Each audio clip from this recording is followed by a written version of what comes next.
గచ్చిబౌలిలోని tea హబ్లో కేంద్ర గనుల శాఖ ఆధ్వర్యంలో నేషనల్ క్రిటికల్ మినరల్ మిషన్లో భాగంగా ఏర్పాటు చేసిన సెంటర్ ఆఫ్ ఎక్సలెన్స్ సెమినార్కు కేంద్ర మంత్రి కిషన్ రెడ్డి ముఖ్య అతిథిగా హాజరయ్యారు.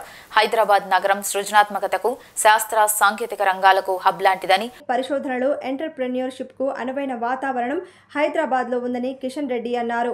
గత 11 ఏళ్లుగా ప్రధానమంత్రి నరేంద్ర మోడీ నాయకత్వంలో ప్రతి రంగంలోనూ శాస్త్రీయ దృక్పథం పెరిగిందన్నారు. నేషనల్ క్రిటికల్ మినరల్ మిషన్ కూడా అదే శాస్త్రీయ దృక్పథంతో ఏర్పాటైందని అన్నారు. ఇటీవల ఎగుమతులపై ఆంక్షలు, అంతర్జాతీయంగా ఏర్పడిన రాజకీయ సంక్షోభ పరిస్థితుల కారణంగా ఉత్పత్తుల సరఫరాలో ఇబ్బందుల నేపథ్యంలో స్వదేశీ పరిజ్ఞానం ప్రాముఖ్యత పెరిగిందని కేంద్ర మంత్రి కిషన్ రెడ్డి అన్నారు.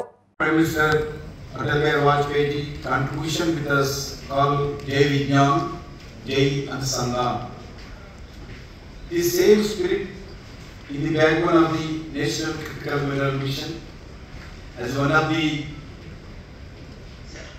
foundational pillars of this mission, the Center of Excellency will ensure current and future critical mineral security of India.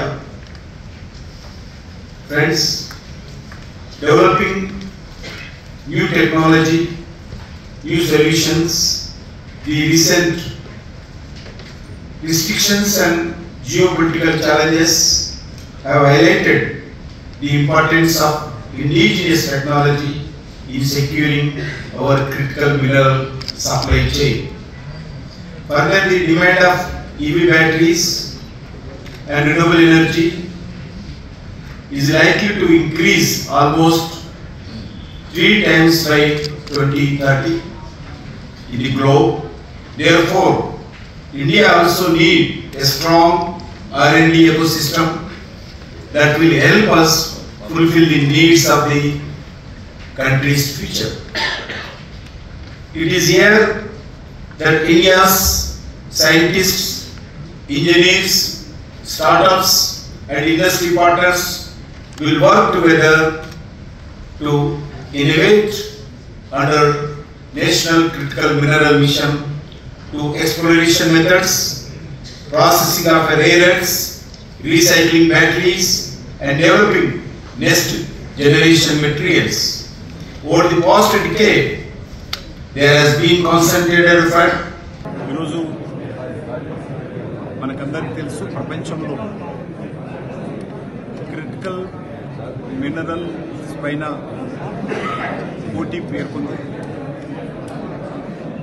కొన్ని దేశాలు క్రిటికల్ మినరల్ ప్రపంచంలో ఎక్కడున్నా కూడా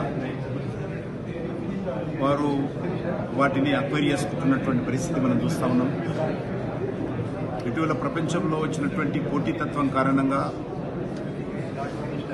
వేరే దేశం ఇంకో దేశానికి క్రిటికల్ మినరల్స్ ఇచ్చేటువంటి పరిస్థితి లేదు. ఈరోజు పెరుగుతున్నటువంటి టెక్నాలజీ కానీ, లేక నెట్ జీరో 2070 కోసం కానీ, లేకపోతే ఈవీ బ్యాటరీస్ కానీ, లిథియం కానీ, ఈ రకంగా అనేకమైనటువంటి క్రిటికల్ మినరల్స్ యొక్క ఇంపార్టెన్స్ చాలా పెద్ద ఎత్తున ఈరోజు పెరిగింది. దీన్ని ఎదుర్కోవాలంటే ఈరోజు ప్రపంచంలో మనకు ఇంతవరకు సరఫరా చేస్తున్నటువంటి ఈవీ బ్యాటరీస్ కానీ ఇతరత్ర అవన్నీ కూడా కొంత ఇబ్బందిగా ఉన్నది. దీన్ని దృష్టిలో పెట్టుకొని మనం కూడా సెల్ఫ్ సఫిషియెంట్గా మనం ప్రొడక్షన్ పెంచుకోవాలి. దానికి సంబంధించి భారతదేశంలో మనకు రిజర్వ్స్ చాలా తక్కువగా ఉన్నాయి. క్రిటికల్ మినరల్స్ ఉన్నంతలో వాటిని పూర్తి స్థాయిలో ఎక్స్ప్లోరేషన్ చేయాలి. వాటిని ఎక్స్ప్లోరేషన్ చేసిన తర్వాత మైనింగ్ చేయాలనేటువంటి పట్టుదలతోటి కేంద్ర ప్రభుత్వం నేషనల్ క్రిటికల్ మినరల్ మిషన్ అనేటువంటి ఒక యాక్షన్ ప్లాన్ సిద్ధం చేయడం జరిగింది. దీనికోసం ఒక 32,000 కోట్ల రూపాయలు ఈ యొక్క క్రిటికల్ మినరల్ మిషన్ కింద భారత ప్రభుత్వం ఖర్చు చేసి దేశాన్ని, ఈరోజు దేశంలో ఉన్నటువంటి వనరులు ఏ రకంగా ఉన్నాయి, ఈ యొక్క మినరల్ సంబంధించి క్రిటికల్ మినరల్, అదేవిధంగా ప్రపంచ దేశాల్లో ఎక్కడెక్కడ మనకు అందుబాటులో రావడానికి అవకాశం ఉందో ఆయా దేశాలు కూడా వెళ్ళి క్రిటికల్ మినరల్ మిషన్ సంబంధించినటువంటి బ్లాక్స్ అక్విజిషన్ చేసి మన దేశానికి ఆ యొక్క మినరల్ తీసుకురావాలనే ఆలోచన. దాంతోపాటు ఈరోజు మన దేశంలో కొన్ని కోట్ల సెల్ ఫోన్స్ మనం వాడుతూ ఉన్నాం, ల్యాప్టాప్స్ వాడుతూ ఉన్నాం. అదే రకంగా అనేక రకాల వెహికల్స్కు బ్యాటరీస్ వాడుతూ ఉన్నాం. ఆ యొక్క స్క్రాప్ నుంచి కూడా మనము క్రిటికల్ మినరల్ తీయాలనేటువంటి ఒక కార్యాచరణ ప్రణాళిక రూపొందించడం జరిగింది. రీసెంట్గా కేంద్ర కేబినెట్ దాన్ని కూడా అప్రూవల్ ఇచ్చింది. ఎందుకంటే మనము మైనింగ్ చేయాలంటే అది ఒక 6-7 సంవత్సరాలు పడుతుంది.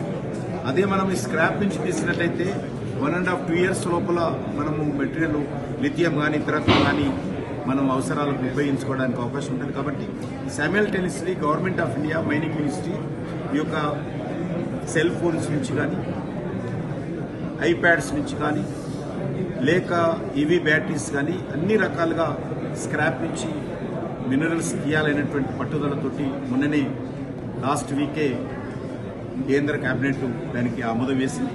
ఆ యొక్క రానున్న రోజుల్లో చాలా పెద్ద ఎత్తున ఈ యొక్క స్క్రాప్ నుంచి మరి మినరల్స్ తీసేటువంటి అక్విజిషన్ చేసేటువంటి ప్రయత్నం కూడా చేస్తా ఉన్నాం.